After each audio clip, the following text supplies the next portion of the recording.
नमस्कार, जय हिंद, वंदे मातरम दोस्तों। स्वागत है आप सभी का हमारे यूट्यूब चैनल स्टडी पॉइंट्स में।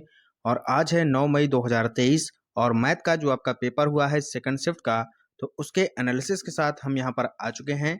तो वीडियो को बहुत ही ध्यान से देखिएगा। यहाँ पर हम मैथ के क्वेश्चन आपको सॉल्व कराने वाले हैं।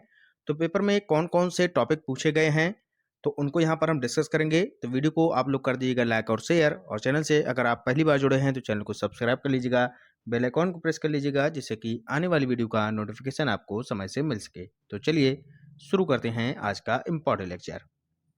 तो पहला क्वेश्चन यहाँ पर देखेंगे जो हिंदी में पूछा गया कि नूतन का विलोम शब्द क्या होता है, तो ये होता है पुरातन। बहुत ही सिंपल है। और भी देख लेते हैं विलोम शब्द, जैसे कि प्राचीन होता है तो प्राचीन का होता है आपका अर्वाचीन, दीर्घायु का होता है अल्पायु, गौरव का होता है लाघव, और कृत्रिम का होता है प्राकृतिक। ठीक है।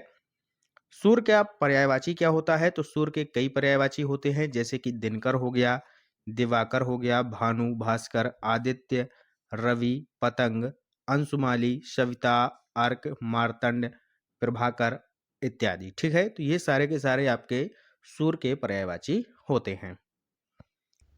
नेक्स्ट क्वेश्चन आगे यहाँ पर दिया है कि वर्तमान में किस प्रकार की शिक्षा छात्रों तथा समाज के लिए लाभप्रद है, तो ये है रोजगार परक व्यवसायिक शिक्षा। ठीक है। नेक्स्ट क्वेश्चन है कि विद्वान व्यक्ति पूज्य होते हैं, इसमें जो प्रयुक्त विशेषण क्या है, तो इसमें प्रयुक्त विशेषण है आपका गुणवाचक विशेषण। ठीक है।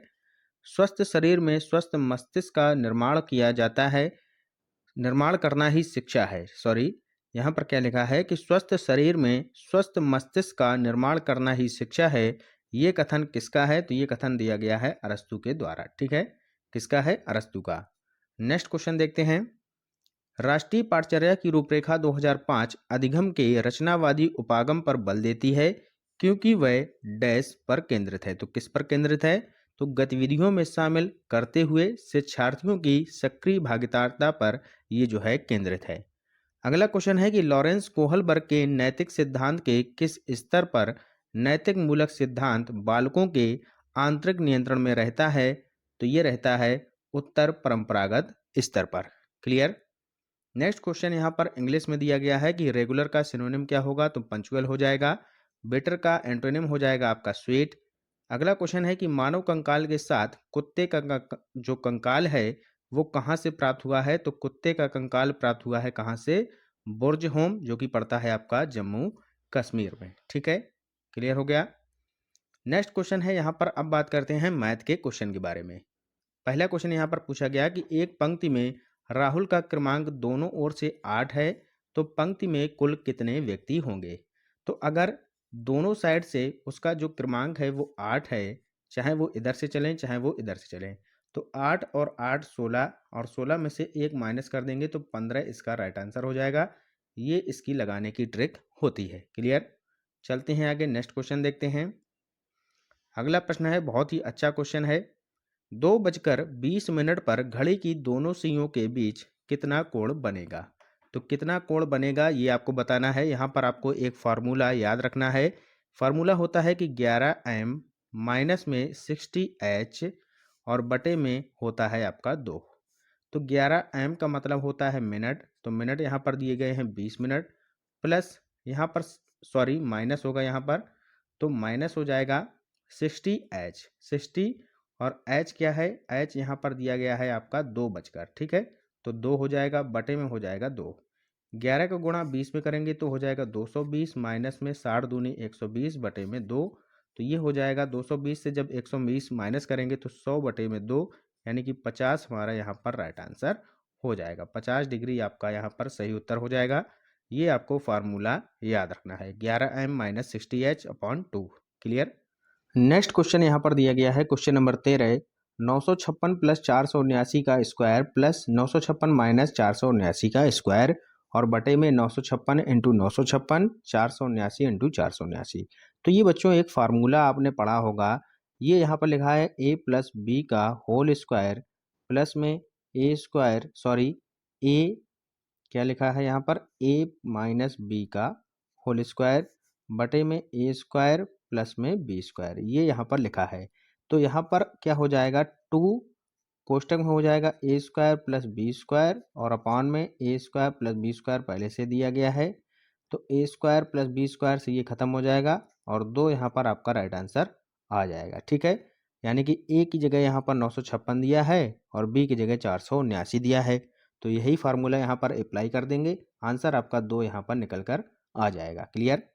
नेक्स्ट क्वेश्चन यहाँ पर दिया है 22 की पावर 23। तो क्या करना है, 22 की पावर यहाँ पर 23 दिया गया है, तो 23 में 4 से हम दे देंगे भाग, तो ये जाएगा 5 बार, 3 यहाँ पर शेषफल बच जाएगा।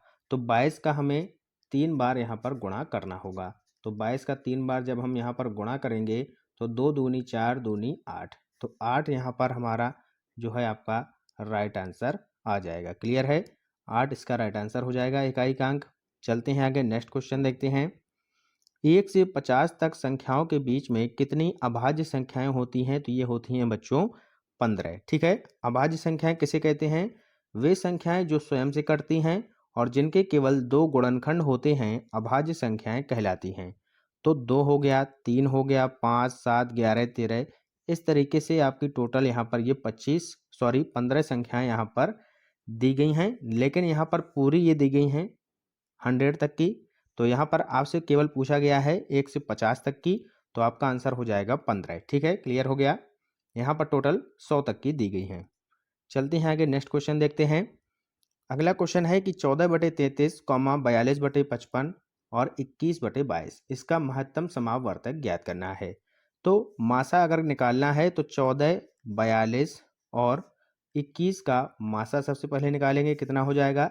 तो इनमें से कॉमन क्या है? एचसीएफ निकालना है, तो एचसीएफ में 7 यहाँ पर कॉमन आ रहा है।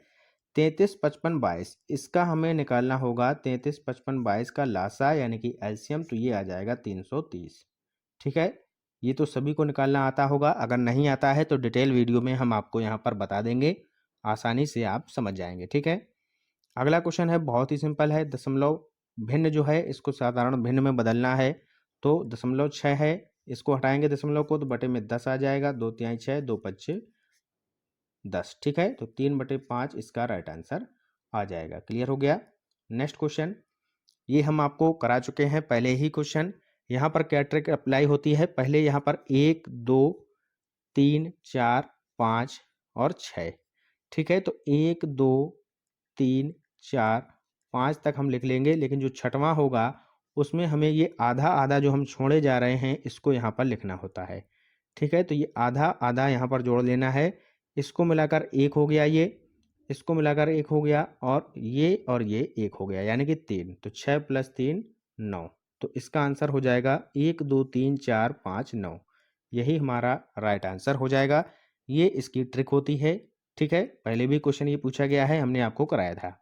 नेक्स्ट क्वेश्चन है, यदि A अनुपात B बराबर 7:9, B अनुपात C बराबर 1:5 हो तो A अनुपात B अनुपात C बराबर क्या होगा?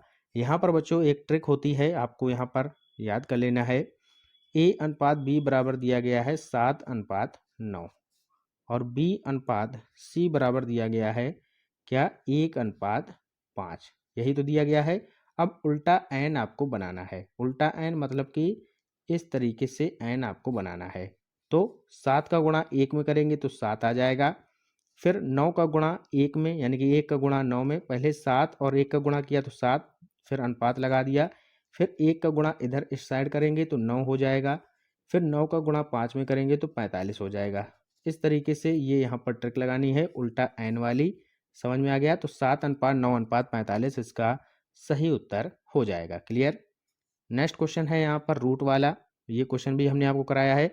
रूट गिन लीजिएगा कितनी बार आए हैं? 1, 2, 3, 4, 5, 6 बार। तो 2 की पावर 6। ठीक है, 2 की पावर 6 करेंगे तो 2 दूनी 4, दूनी 8, दूनी 16, दूनी 32, दूनी 64। तो क्या हो जाएगा? 3 की पावर जो 64 है उससे 1 माइनस कर देंगे तो 63/64। ये इसका राइट आंसर हो जाएगा। क्लियर हो गया। चलते हैं आगे, नेक्स्ट क्वेश्चन देखते हैं। किसी त्रिभुज के तीनों कोणों का अनुपात 2:3:7 है। इनमें सबसे बड़े कोण की माप क्या होगी? तो 2:3:7, इनमें से सबसे बड़ा कोण कौन सा है? तो यह है 7। ठीक है, अगर हम इनको जोड़ते हैं तो 2 + 3 + 7 यानी कि 2, 3, 5, 7, 12, 12 बराबर क्या हो जाएगा? 180 डिग्री, क्योंकि तीनों अंतः कोण जो होते हैं किसी भी त्रिभुज के वो 180 डिग्री के बराबर होते हैं, ठीक है।